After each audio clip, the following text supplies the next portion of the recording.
Aloha and welcome to A Word with Ward. I'm Representative Gene Ward, and I'm the host of a show that has been featuring our Hawaii Kai community leaders, Hawaii Kai community organizations. But today we're going to take a major diversion to go from something local to international, and that is what we did recently here in Hawaii, the APEC conference, the Asia Pacific Economic Cooperation Conference. What I'm going to be doing is talking to a fellow volunteer, a fellow member of the Republican caucus, Representative Ling Johanson. Aaron, welcome for the Word with Ward. Oh, it's great to be here, Gene.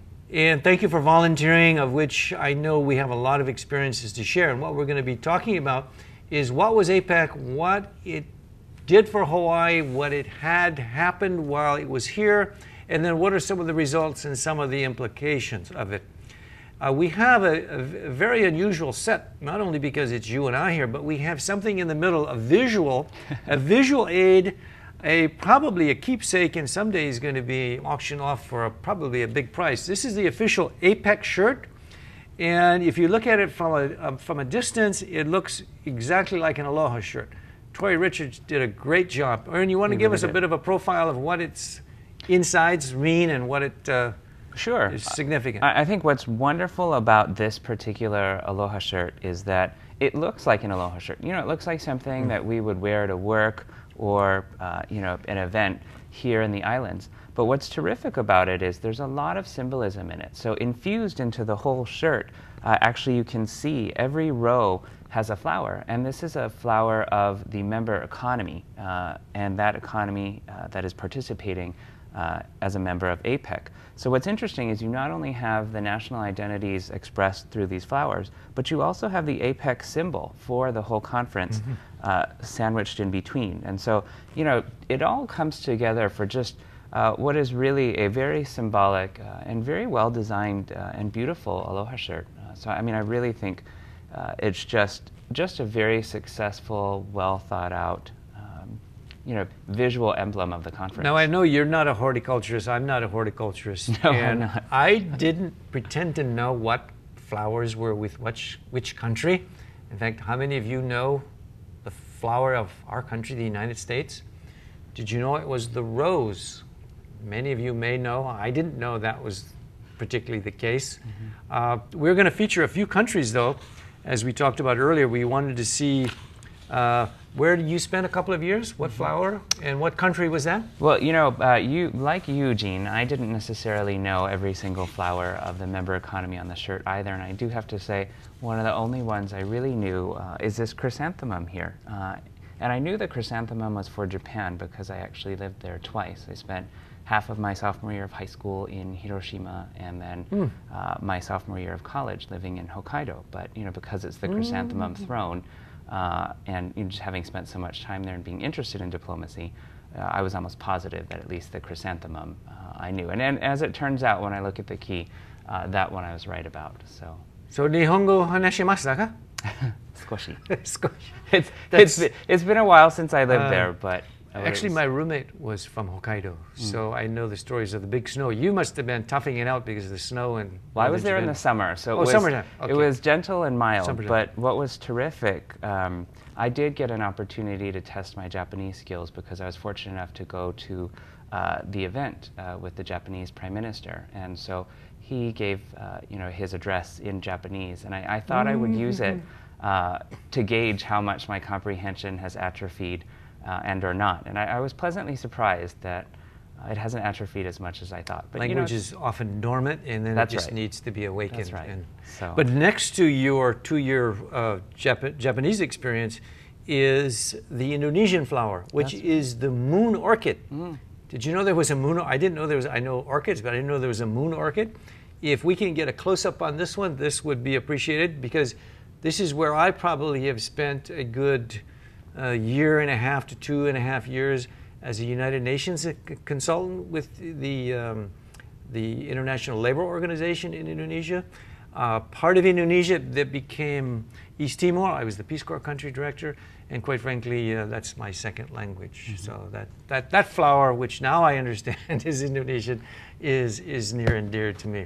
What other flowers were we going to feature today? I believe we were also going to feature China. The China flower, exactly. China is the tree peony. Tree peony. How many of you knew that the tree peony? There it is right there on the screen. Beautiful flower. And I want you to know that there were over 300 delegates from China. And one evening, Aaron, I had a huge delegation, probably 10 or 15 mainland Chinese that I was taking around introducing to different political leaders, different business leaders. And they were just ecstatic about Hawaii. They just, in China, there's a special affinity. And maybe historically it goes back to where Sun Yat-sen, the founder of modern China, or post-emperor China where there was democracy, Sun Yat-sen went to Iolani, he went to Punahou, lived on Maui for a while, and quite frankly, I think somewhere where you and I go and drink coffee, formulated the revolution on how to change China.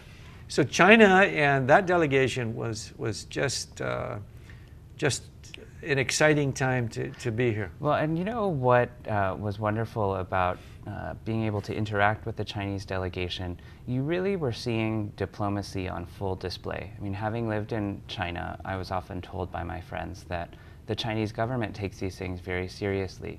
You know, in order to assert itself on the global stage, diplomacy is very important, and you could definitely tell by the size of the Chinese contingency, you know, that they took APEC very seriously. And I was pleased to see how large their delegation was, because I think you know, that's the next sort of frontier, both for Hawaii in terms of tourism and economic opportunities, but also in terms of global growth. You know, and the more people who are interacting with our state and seeing what we have to offer, both educationally as well as economically, you know, the better for Hawaii. So you actually lived in China also, so I did. Ni hao ma? My Chinese is definitely very bad. I was only there for a few months in Shanghai, but it was just a wonderful time. So sometimes the Ling and Ling Johanson needs a lot more practice. It sounds like it has a lot of potential. In the same way that we know the future of our visitor industry is going to be Chinese. And a lot of people probably haven't learned or heard or realized that it used to be the Japanese visitor that was the biggest spender of the day. Now it's the Chinese visitor. It's $350 per day, and I think followed second by the Japanese at $285 a day. And that means that a lot more people are going to be speaking Mandarin in Waikiki. A lot more people are going to be attentive to signage. And I think APEC was a good sort of a staging area for that. And with the 300 people that came from China, a good indication how the affinity that the Chinese do feel about the United States. And you know, it was great for us to be able to have a special meeting with so many of the Chinese business leaders, and to have that presentation coordinated by our various state departments in the House chamber. You know, that's right. That's the first international conference I've been to where I was one of the people listening with a headset to hear the translation in English every other speech, because it, you know, it went English, Chinese, English, and you know, and that was really very neat. I think it was wonderful opportunity for our members, but it was a real privilege, and you know, I was very proud of the House, since it was on the House floor in our chamber. That was where we had probably a full house in the gallery and on the floor, and it's a rare occasion that we actually do have anything on the House floor other than maybe student guests who may use it for a learning exercise. But it's where, I think when I was a freshman, we had the President Fujimori came and did a joint address. So it is very, very, very rare, and I think we gave great honor to China in doing that. You know, before we move on to the other countries, I forgot to mention on the Indonesian flag, there was a special, how would you say, special meeting not only with the ambassador, who I got to know very well, but a special meeting with the president of Indonesia, both of whom are in love with the idea that the two most beautiful places on earth, Bali and Hawaii, or Hawaii and Bali, should be, and rightly so, will become a sister state relationship, because there's so many things in common, and we talked a lot about that in the dinners that we had together and in the times that we're basically sharing what do we got as an overlap. And there's a growing Indonesian community in the United States also. So that is a real big memory of that country. And the other dinner that I had was with Malaysia. And if I was going to put you on the spot and say, what is the flower of Malaysia? you would say, well, it's probably the same one as Hawaii, right? That's what I've heard. The hibiscus. In fact, many people saw the hibiscus on this shirt as, oh, they've got Hawaii here. And in effect, Hawaii is only a state. We are not a nation. And these are countries, economies that are representative. And our economy is pretty much a pimple compared to the trillions of dollars in our U.S. economy. But this is the Malaysian hibiscus as their national flower. And they had a dinner with the Prime Minister for former Peace Corps volunteers. And in that day and age, I was a Peace Corps volunteer and had the opportunity to meet some people who knew my wife from the family and who is related to the ambassador. So it was a nostalgic time to know that, and this flower will now remind me not only of Hawaii but also of Malaysia. Great illustration of how diplomacy is personal as well, you know, with your family.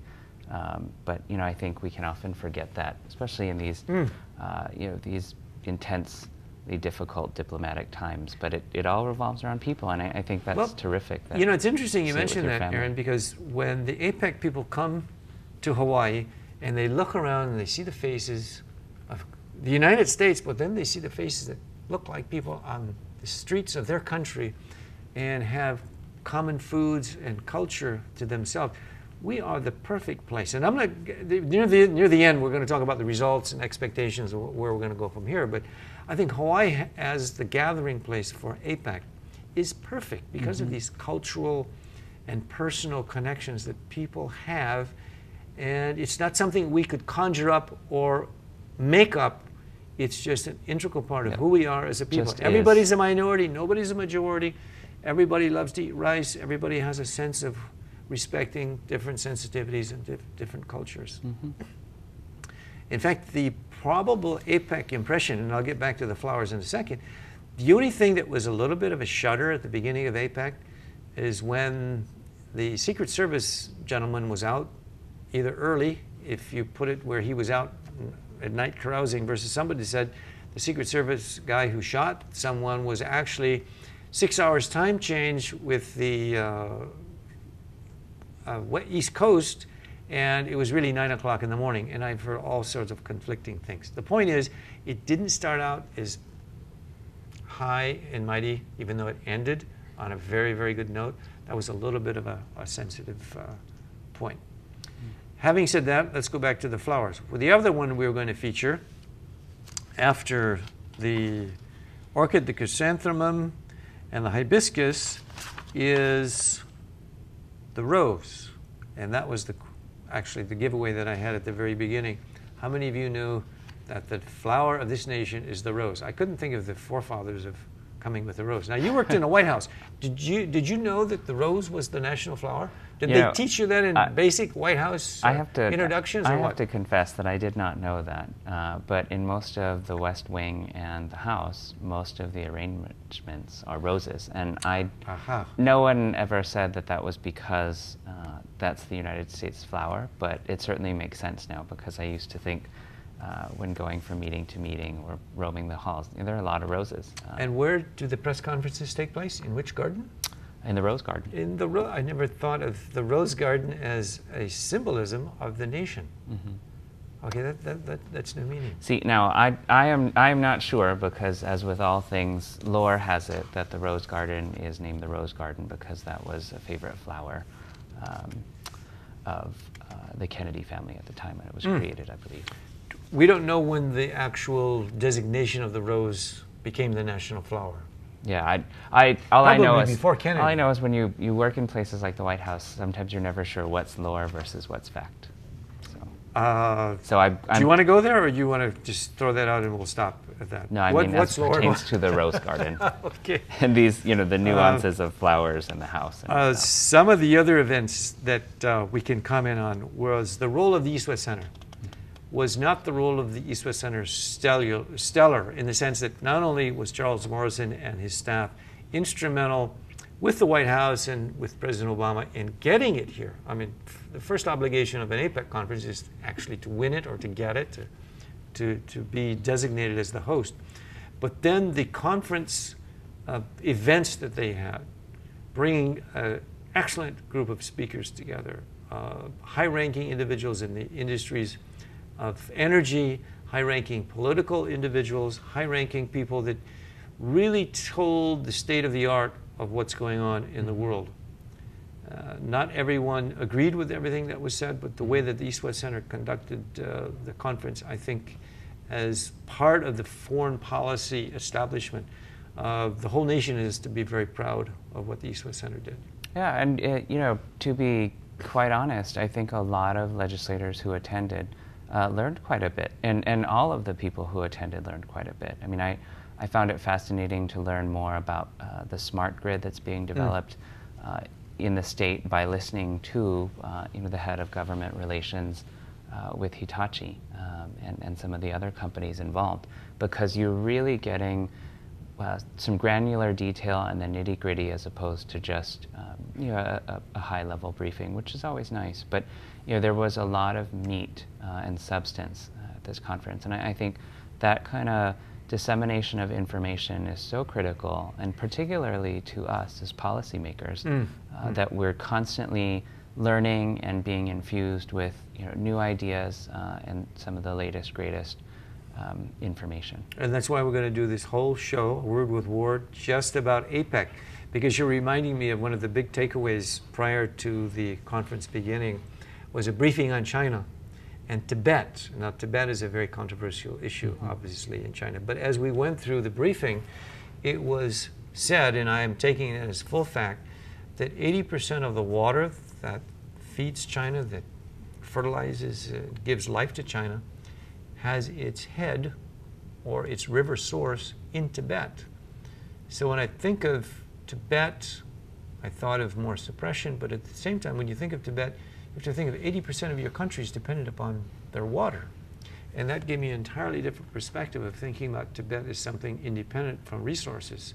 Because if you've got a small part that can literally cut off the lifeblood of your country, I just thought that was a very good briefing, which again, the East-West Center brings forward and puts this stuff to where it's understandable and it's a takeaway. One other thing about the East-West Center, and that's Charles Morrison, about a year ago, said, you know, it's going to be important to please the 21 countries, but you know who's really going to be watching us is the U.S., particularly the State Department, particularly the White House. Are we really up to speed? And it gave me an entirely different perspective, because I thought, well, you know, we want to, with the Indonesians, with the Chinese, we want to be able to do with the Philippines, with Australia. But basically, it's those who have 3 or 4 of these per year that come out of the White House or the State Department. We're going to see, is Hawaii up to speed? Are we ready for prime time? Are we on the national stage or the international stage, and therefore qualified? What feedback have you been getting from? You know, the feedback from all corners has just been tremendous. You know, the State Department has a whole protocol office that all they're doing is literally arranging international meetings, you know, of this level and this caliber. And I think so much credit goes out, you know, to both Governor Lingle and Governor Abercrombie for, you know, securing this as the location years ago, but also implementing well and with the full support of the state government, making sure that this was really done, not just done adequately, but done very well. And it was done very well and executed very well. I think tremendous credit goes to Mike McCartney and HTA, because they did so much to orchestrate not just a successful event, because I think Hawaii does that very well, but to demonstrate that Hawaii can compete with a lot of global venues that are normally you know, chosen as sort of business locales or where some of the serious diplomacy goes on. And I think that was the challenge for Hawaii, to sort of take its rightful place, you know, on the world stage by clearly enunciating that not only are we capable of doing this, but we're going to shine.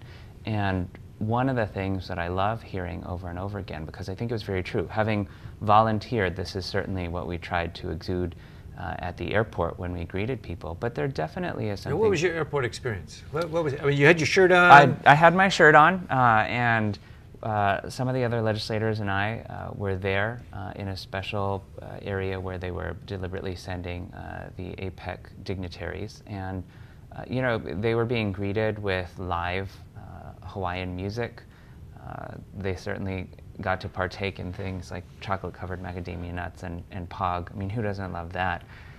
But I think it was just extra, something extra special. The baggage carousel where we were at, you know, the Department of Transportation under Deputy Director Ford Fuchigami's leadership. I mean, it was just beautiful. It was adorned with flowers and trees, and it turned what can normally be somewhat of a sterile business-like environment of concrete at the airport into something like a lush tropical paradise. So that's what I call the charm offensive. It was. You really meant aloha. You really gave attention to people and made them know that you really care about their being here. It was, and you know, even if people had an attaché to meet them and everything was organized, you know, there's something to be said about getting a lei and being told aloha and seeing smiling faces after you've made you know, sometimes a 10 to 20 hour trip around the world to come to Hawaii. And I think that's where Hawaii has a very unique place in the world, that the culture of our islands is one of aloha. And that if there was